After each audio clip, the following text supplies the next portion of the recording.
Thanks for joining us here at the Dunkers Podcast, our weekly deep dive into the lives of cold water swimmers, wherever you are in the world. Before we start, I want to say a thank you for 3 reasons. Firstly, because you don't have to listen, but you do, and you share it, and that's absolutely brilliant, because that's how our podcast is gaining its legs and taking a deep dive into other people's lives. Secondly, I tried to make this show as real as possible and close to life as possible with guests that I know you want to hear from. And so those guests often have something that's revealing and very honest to say. And so hopefully this podcast will tease that out. And thirdly, I keep trying to reach more people without gimmicks or fluff, just genuine stories. So thanks a lot for being here. And let's see who's on the podcast today. Well, some people dip their toes into life, but Annabelle dives right in. Whether it's surfing waves across the globe, leading sunrise yoga on Abersoch beach, or filling a room full with her soulful voice, Annabelle Lee seems to weave magic into everything she touches. From Liverpool to Berlin, from the shores of North Wales to the surf of El Salvador, Annabelle's journey is one of music, movement, and a spirit that refuses to sit still. She's a dunker, a singer, a surfer, a yoga teacher, and soon, well, in a while, possibly a physiotherapist. And if that's not enough, she's also the one who started the Abersoch Christmas singing group that brought the whole village together. So today we're talking salty hair, sandy yoga mats, sound baths, surfboards, and songs that drift across coastlines. This is Annabelle Lee's world, and you're about to step right in it. Morning, Annabelle. Good morning, Mark. Wow, what an introduction. Well, if I could get any more alliteration into it, I probably would have tried. You remember everything I do better than me. Okay, so let's take it from the top. Where do we start, Annabelle? You pick one. Okay, so travelling. Let's capture our audience's imagination with your travels. And where have you been and why? Yeah, I've been to quite a few far-flung places, some really interesting places, always for kind of longer periods of time as well. So I'm not really a holiday person. I would say I'm more of a traveller. And yeah, I think I've been to India, I've been to Central America, I've been to Mexico, Australia, Bali, lots of Europe, mostly for surfing. And also for yoga as well. So when I travel, there often is a reason for it, like I say, not just a holiday, but to kind of do something, to see something or for an activity that I love. Yeah. Right. Okay. I'm going to ask, as everybody else would, where's your favourite place? I think that's a really difficult question. I can't really pick one favourite place. I feel like I have lots for different reasons. It would be between India and El Salvador. Okay. And I can't pick my favourite, but I think India is probably the most interesting place and diverse place that I visited, and one that really, really captured me, and one that I'll never forget. And obviously, places like El Salvador, I mean, the headlines tell us that El Salvador, or effectively South America generally, is not the safest place in the world. Did you ever feel as though you were on your back foot over there? No, I think obviously it is risky travelling to these places, and I don't go with an agenda, a plan, or I kind of just go. No plan at all? No. Oh, wow. I go with a one-way ticket most of the time. I hope for the best. Okay. But and obviously, I'm travelling on my own as a solo female traveller. It can be quite scary. Yeah. But I don't know. I've never really felt scared. I've always felt quite relaxed, and you meet people along the way. So everywhere you go can be dangerous. Like anywhere you go in the world can be dangerous. Sure. You know that every country has its risks, but you meet people and you find out what they've done, what they found worked, what didn't work, and you just kind of, we're all vulnerable traveling on our own, and we link up together and you make amazing friends. Some people I'm still friends with now, and then it doesn't feel scary or unsafe anymore because you've made friends with people who are also doing the same thing, and you travel together. And I guess you'll even meet these people at the airport on your way out, and then just keep bumping into them. That's my thoughts. No, literally that happened. Yeah, on my first solo trip, that exact thing happened. I met a guy in the airport. He was German, and then we parted ways, and then we ended up being in the same hostel for the first night in San Jose in Costa Rica, and then we realized we were actually going to the same town in Costa Rica. So then we ended up like surfing together for the first week of my trip, and yeah, it was kind of like the universe giving me a sign that everything was going to be okay. Sure. Because of course I was a little bit apprehensive traveling on my own for the first time. Going that far. So, and I mean, the thing is, if you're going to travel on your own, you might as well just, as you say, just put a pin in the map and just think, I'll go. Yeah, it's a little bit like, where's the furthest place that I can go that's the most interesting and the most different to what we have here? Yeah, I'll go there, sure, why not? And it really was like that for my Central America trip. I knew that I wanted to go to that part of the world, and I honestly can't tell you how I ended up in Costa Rica. I just did. Do you take your surfboard with you? Yeah, I do. Oh, right, yeah. okay. So you see, that's a level. It's a bit like when you go skiing, I remember. I mean, you automatically start to connect to people, even if they're not on your resort. Yeah. Walk along with a ski bag and a pair of skis, and people know what you're up to. That's it. And you find the like-minded people by carrying your board, definitely. Yeah. And I tend to travel with my board on the longer trips. Okay. If I was going for maybe a week, I might not, because it would probably be cheaper just to rent one. But yeah, most of the time I travel with it, and it's not easy. No. It's slightly bigger than a backpack. Absolutely. Can't just put it over your shoulder. No. No. But it's a conversation starter for sure. Yes. Yeah, they don't think you're going out on a knitting holiday, that's for sure. No, and I love hearing what people think's in the bag. Oh, and really? You can make plenty of, it's a dead body jokes to see how people respond. Or, you're going kayaking. No, I'm not going kayaking. Surfing. You see, that's how little idea that most of us have got about things that are hidden inside these canvas bags. Yes. Australia, did you surf out there? Yeah, I did. I went on like a family trip there for a couple of weeks, and I said I wasn't going to go in the water because I think probably my only fear in life is sharks. Yeah. I think that's fairly grounded. Yeah, and there's a lot of them there. Yeah. I just don't want to be mauled to death by a shark. No. But when I got there, I realised that actually your chances of being in a car accident or something else are higher than being bitten by a shark. Yeah. And I thought, I can't come all the way to the other side of the world, to this beautiful country that's renowned for incredible surf, and not go surfing. No. So I went for it. As you know, my son Ryan, he lives out there. Yeah. He's a big surfer. And we did, and we still do, I'll be honest with you, have apprehensions and sort of think, are you in the water? Especially because about a month ago, there was a big white that sort of jumped out of the water and took a guy off the board. He didn't just have the board, he took the guy off the board. And left the board? And left the board. Wow. And just woomph straight off. But as Ryan said, exactly the same as you. Statistically, it's the amount of times that wherever you travel, you can get yourself into a pickle. Yeah, and exactly. Surfing is quite a sort of a quantifiable space. Yeah, so that's it. Yeah. I always just make sure I'm closer to the shore. And the other ones can be shark bait out the back. I was going to say, you've got about 10 other people around you. I'm not the meatiest, let's be honest. So the shark's not going to pick me. So you just don't go for the surfer type just because he looks good. You go because he's big and he's a better meal than you are. Exactly. Yeah, okay. So India. Yes. I mean, India's got some great coastlines, I would imagine. I haven't. It's a place I'd like to go, but I haven't. Do you surf over there, or was this for a different reason? Yeah, so in India, I didn't surf at all. And it was the first time that I've been on a trip where I actually wasn't thinking about the sea and wasn't thinking about surf, which was a big thing for me because surfing is your sort life. of my life. Yeah, it really feels often like a reason for living, and it's what I dedicate my life to.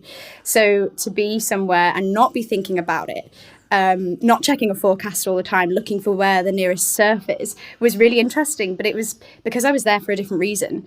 I was there to qualify as a yoga instructor, okay. And then go traveling afterwards, with a backpack this time, not a surfboard, and just see the country, the culture, and and practice lots of yoga. Right. So that was that trip. And did you have lots of sort of yoga destinations mapped out, or was it a case of you'd go to one destination, you'd practice yoga, you'd understand the culture of those people there, and then just ask them for recommendations? Or was this again another, well, I'll just get on a bus and wander off? I mean, sort of. Yeah. This one was more planned before it? I left. I had the place on the yoga teacher training course, so it was a 200-hour course, which was really intensive for a full month. Right. But I went with a one-way ticket. Okay. My plan was to travel India afterwards for as long as I wanted to, provided that I met someone or some people to travel with. It was a country that I felt that I would feel more comfortable traveling with someone, not just on my own. Right. Cycling back. So I started. Why was that? What was? I think because the tourism is a lot less there, and it's a very, very highly populated country, and it's just completely. It's like a whole other world, like it's really, really different, and it's not as easy to travel on your own there.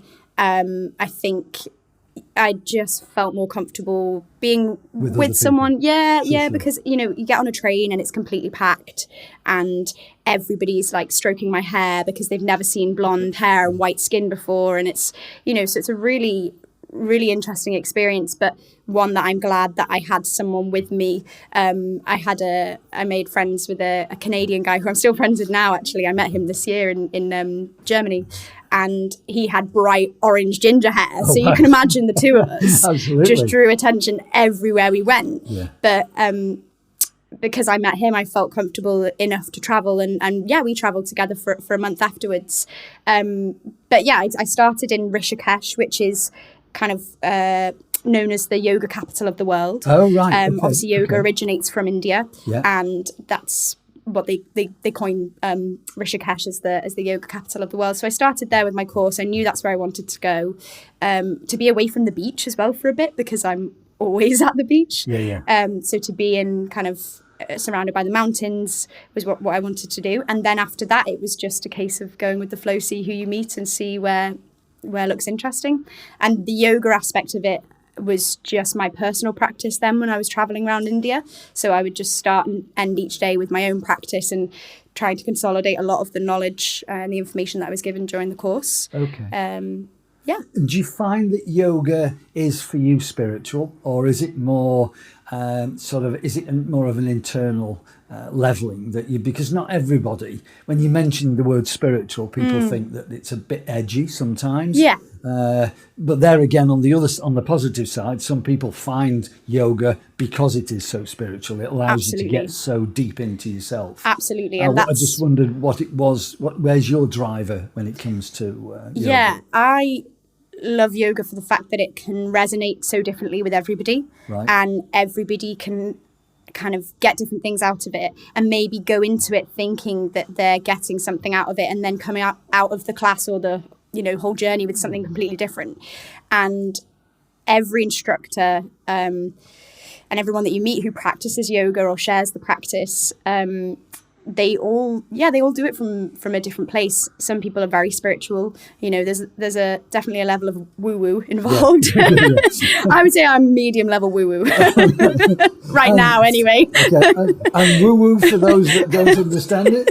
Well, just the spiritual side of things, hippy-dippy, that kind of thing. Yeah. I'm probably getting more hippy-dippy woo-woo as I get older. But I'm a medium level now. Okay. Let me tell you, somebody who practices yoga every day at my age, you're pretty woo-woo. I'll take it. But I started yoga as thinking it was a physical form of exercise, which obviously it is. But that's not really the goal of yoga.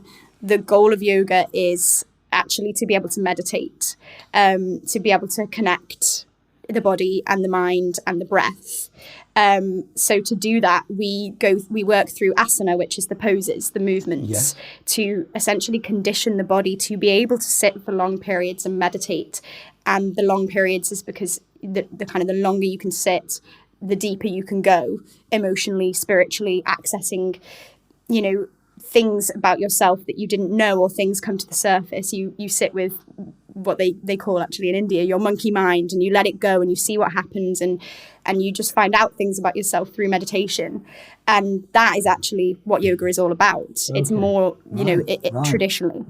But in the Western world, it isn't just fitness, because in the Western world, it's fitness, isn't it? Exactly. Mobility. And that was a really hard adjustment for me when I came back from India, having this incredible immersive month of really understanding what yoga means and yoga as a way of life, which it always was for me anyway, but really understanding the meaning and the reason for practicing, not like, I'm going to go put some lycra on and throw some moves on a mat. It's not that. No. But unfortunately, I had to make that adjustment when I came back from India and started teaching, because you also need to give people what they want and what they need. And so for me, I try to weave a lot of the traditional things that I learned from my course into my teachings, but also make sure I'm giving the people what they want and what they need. Yeah. And obviously in the Western world, we do think of it as a form of exercise, and of course it is as well. We are conditioning the body. We are we work so much on the hips, which is so important, and I'm not taking away from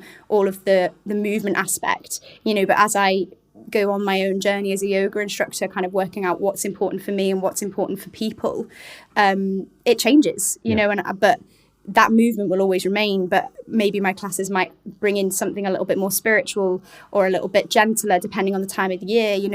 I want to always adjust to the seasons and to what I think people need. It's and about certainly the feedback that I've heard and we've heard from the classes that you do here in Abersoch, especially when you do them on the beach. I know you still continue to do them in the hall on a Sunday, isn't it? Yeah. Sunday night. But when you're on the beach, people who we've come across before have said that it's a very flowing, easy yoga, and their expectations are definitely met. I think is really, as you say, it's really important. You have to turn everything into the environment that you're in.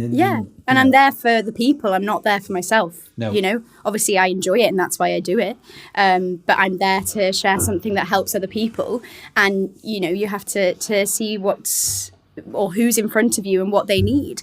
And as a yoga instructor, you do feel the pressure. You want to please and help everybody. And I walk out of every class and I reflect on what I've offered and if that's met the needs of what everybody wanted that day. But I'm not a mind reader, so I just have to go with what I can read, the energy of the room. You really feel the energy of the room and the people. Every week it's different. Some weeks I might only have 4 people, some weeks I've got 12 people, and that really changes everything. And you've got to look at the age of people, how they're moving. And so I go in with this plan. Every week I plan a class. And so actually, you are a planner. I barely look at my notebook. Yeah, I do plan some things. Oh, you heard it first here, listener. She does plan. You should see my notebook. It's so organised. Oh, really? But then I don't look at it. No. Okay. Well, by the time you've written it down, it's done, isn't it? Yeah, that's it. You've internalised it by writing it down. And for me, that's a comfort as well, a safety net to have it there. So I don't go off. It's nice that there are, for example, online apps that people can access, because they can then almost sort of take away that learning that you've introduced to them, and that is to do it at their own pace, at their own speed, at their own level of comfort. And although they can't actually have you in front of them, then at least they can sort of relate to what they've learned. That's it. Yeah, I think you don't have to attend a lot of classes to have a really basic understanding of yoga. Right. But I always say to people, do attend physical classes, because you need that instructor in front of you, making sure your alignment is correct. That's the most important thing. Something that really I value hugely is alignment, getting things in the right position so you're not injuring yourself. And obviously this is something I will be looking at more when I go to study physiotherapy in January. Absolutely. And hopefully I'll be able to tie everything in together, and my yoga classes will become really physiotherapy informed as well. Which will be a really nice angle, that. Because you can sort of take somebody's condition, injury, call it what you will, and you can actually sort of tailor a plan of rehab to them because on the back of your yoga, can't Exactly. I've always been someone who believes in a holistic approach. Yeah. I don't believe anything that needs healing or repairing, that there's just one way to do it or one thing that's going to work. You know, the body needs a holistic approach. Paracetamol and ibuprofen You know how everything. I feel about painkillers. I have to be desperate times. Yoga is my painkiller. Okay, well, that's good. So with that sense, that holistic sense and that sort of sense of well-being in yoga, and obviously you've got to have that, I guess, with surfing. I'm not a surfer, but you've got to be completely at one with yourself. How does that translate into singing? Because singing it feels as though it's quite an opposite set of values and emotions and actions. Singing came before yoga, take it? For me, you, yeah, it did, yeah. Yeah. And music before even singing? Maybe. No, I think singing was how I began with music. I think I began with music in secondary school, actually. Okay. I started playing violin in primary school, Right. and then tried lots of different teachers and realised actually it wasn't the teachers, it was the instrument. No offence, the violin's fantastic, but I was no good at it. And then I switched to saxophone, and then I don't think I realised I could sing until I was about 15, actually. Yeah, and then I started singing because I was really into dancing when I was younger. Okay. And actually that's how I transitioned into yoga, because as I got older, I stopped dancing and then I picked up yoga instead. Right. But yeah, music was always there. That was first. So were you a sort of I'm going to say, a precocious 3, 4, 5-year-old that used to dance in front Yeah. of everybody? 2. 2.5, I was on the stage in my tutu. Goodness. And singing as well, to be fair. I think when I was really young, I've always been on the stage. Yes. I love it. I love performing. I still love dancing. I just don't do it as much as Yeah, you like being in front of people. Yeah, I think I like sharing things with people. Right. That's what it is. It's about sharing. It's about, I've got a lot of energy and a lot of love to share and give. Yeah. And so why not? And I've never had any of that fear being in front of people. I think it's just the natural place for me. Yeah. Which is interesting because obviously that to a lot of people brings a lot of fear. There's they're a lot not of confident anxiety enough. around, Yeah. yes. Yeah. And I think I've always felt at ease being with people and in front of them and performing. Yes, yeah. And believe it or not, there's a number of people that I've asked over the last 8 or 9 months to join me on the podcast. And they won't, because even a microphone is a fearful thing for them. They're just, it's A, I'm not interested. B, I don't really know what to say, and you can tell there's a big barrier. So yeah, I mean, I probably feel more nervous for this in front of a microphone than I do in front of hundreds of people performing. I don't know, knowing that it's permanent. If it make it any easier, I'll get onto the table and you can give me a few backdrops. Yeah, that might help. Yeah, okay. Something about it being recorded and permanent is more scary than performing in front of people. The moment's there and then it's gone, right? Yeah, absolutely. Yeah. You'll never lose this. I have to listen to this now for the rest of my life. Exactly, yeah. And I'm sure so will many, many other people as well. So, and singing, I mean, obviously you started the singing club, the Abersoch Singing Club, which I'm very proud, I mean this sincerely, very proud to take over from you. And but still, this is really lamb to a slaughter. And I'm very glad that you were there last night, because the lamb was being slaughtered a little bit, as you probably know. Anyway, you got me out of that one. But so why that? Was that just another expression of, well, I've got this love, I've got this sharing mentality, let's sing together? Yeah, I think I'd always wanted to have my own choir or singing group, and I never really felt good enough, and I also never felt, I wasn't really sure where I was going to settle, or I didn't know if it was definitely going to be Abersoch, so I was a bit apprehensive about starting one here, because I lived here for 8 years and then moved back to the Wirral, and now I'm back again. So I felt like Christmas was a good opportunity to do something, see how it goes, right. See if I have the confidence and the skill set to do it, and I just wanted to share music and singing with anyone who wanted to come and sing with me. Right. And that was how it started. Honestly, I can't really remember. It was probably just one day woke up and went, yeah, I'm going to do that. Well, let me tell you, from the other chair, we were all sitting around you in a half crescent moon, looking, thinking, what on earth have we got ourselves into? Because especially in Wales, because everybody can sing, can't they, to start with, inherently, and they've all got good voices, and they're all very, there's a lot of collegiateness about it, and we all, I think, however many of the 8 or 10 of us, we just sort of thought, this is a bit random, but I mean, I think the first session I got about 23 people. Yes, you did. And yeah, it was really, really lovely just to get people singing together. And obviously, as you've seen now that you've carried it on and that consistency's there, the numbers have stuck. You've got like 20 odd people every week, because it's just that joy from singing is infectious, and the more people are there, the better it is, because the person next to you makes you feel confident that you can sing. Sometimes I've been to singing groups where people want to be there, they want to sing, but they almost feel that they need permission to. Okay. And that group that I established was, although I did call it the Christmas choir, which I kind of wish I hadn't now, because I didn't want it to feel that pressure. It's almost metamorphosed into the Abersoch singing group. Yeah, but singing group is exactly right, because I never wanted it to be a rehearsal. I never wanted it to be, here's the part that we're going to learn together, and I never did that, and you haven't either, right? No. And we want that to carry on.